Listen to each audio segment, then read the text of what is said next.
السلام علیکم پیارے بچوں، میں آج آپ کے لیے ایک دلچسپ پریوں کی کہانی لے کر آئی ہوں۔ ایک دفعہ کی بات ہے کہ ایک جنگل میں پریاں رہتی تھیں۔ اس جنگل کے قریب ایک گاؤں بھی تھا۔ وہاں کے لوگ اکثر اس جنگل میں سے مختلف قسم کی آوازیں سنتے تھے۔ ایک دن اس گاؤں میں ایک لڑکا اپنی والدہ کے ساتھ رہنے آ گیا۔ وہ لڑکا ہمیشہ اپنی امی جان کی بات مانتا تھا۔ وہ کبھی جھوٹ نہیں بولتا تھا۔ وہ روزانہ صبح کام پر نکلتا اور شام کو گھر واپس آ جاتا تھا۔ ایک دن کام سے واپس آتے ہوئے اسے بہت دیر ہو گئی تھی۔ اس کی امی جان پریشان ہو گئی۔ وہ لڑکا جنگل کے پاس سے گزر رہا تھا کہ اسے جنگل سے کچھ آوازیں آئیں۔ وہ جنگل میں جانے لگا، لیکن وہ رک گیا۔ اس نے کہا کہ آج مجھے بہت دیر ہو گئی ہے، کل دیکھوں گا کہ اس جنگل میں کیا ہے۔ اس نے گھر پہنچ کر یہ بات امی جان کو بتائی اور کہا کہ صبح میں وہاں جاؤں گا، لیکن امی جان نے اسے وہاں جانے سے منع کر دیا۔ صبح ہوئی تو اس نے گاؤں والوں سے اس جنگل کے بارے میں پوچھا تو گاؤں والوں نے بتایا کہ اس جنگل میں پریاں رہتی ہیں۔ سب نے ان کی آوازیں ہی سنی ہیں، لیکن وہ کسی کو دکھائی نہیں دیتی۔ جب وہ کام پر جانے لگا تو اس نے سوچا کیوں نہ آج جنگل میں سے پریوں کو تلاش کیا جائے۔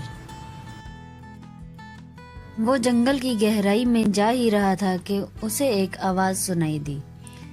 وہ اس آواز کی طرف دوڑا۔ اس نے دیکھا کہ دو پریاں آپس میں بیٹھ کر باتیں کر رہی ہیں۔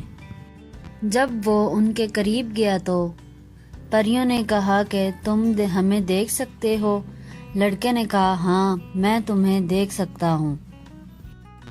پریوں نے کہا آج تک ہمیں کوئی بھی نہیں دیکھ سکا، تم شاید نیک لڑکے ہو۔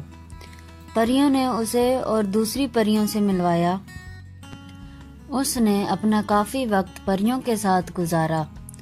جب وہ گھر واپس جانے لگا تو اس نے کہا آج تو میں نے کچھ بھی نہیں کمایا، میں اپنی والدہ کو کیا بتاؤں گا۔ وہ اداس ہو گیا۔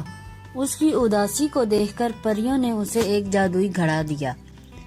پریوں نے اسے کہا کہ تم جو چیز اس سے مانگو گے یہ تمہیں دے دے گا، بس یہ کسی غلط ہاتھوں میں نہیں جانا چاہیے۔ اس نے پریوں کا شکریہ ادا کیا اور گھر واپس چلا گیا۔ جب گھر پہنچا تو اس کی والدہ نے دیکھا کہ اس کے پاس ایک گھڑا ہے۔ والدہ نے اس سے گھڑے کے بارے میں پوچھا تو اس نے جنگل کی پریوں کے بارے میں بتایا۔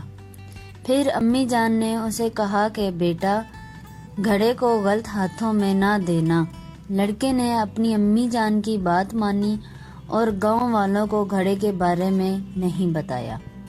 اس کے بعد وہ بہت ہی جلد امیر ہو گئے اور خوشی خوشی اپنے گھر رہنے لگے۔ تو پیارے بچوں، امید کرتی ہوں آپ کو یہ میری ویڈیو بہت پسند آئی ہوگی۔